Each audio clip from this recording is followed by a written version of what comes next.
Good morning, everyone. Welcome back again to the garden. It's me. I am back somewhere in the middle of the nowhere with some beautiful flowers, some white beautiful flowers, and I got a lot of fruit trees, sugar cane, a lot of stuff in the garden. But the only thing, guys, it is not easy to maintain all those fruit trees.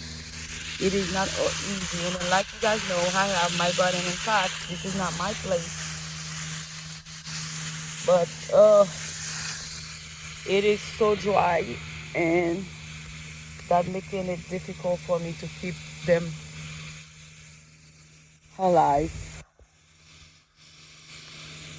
I have a couple dead trees, and I have to let me see if I can remove a couple of them because I don't want to take too much place from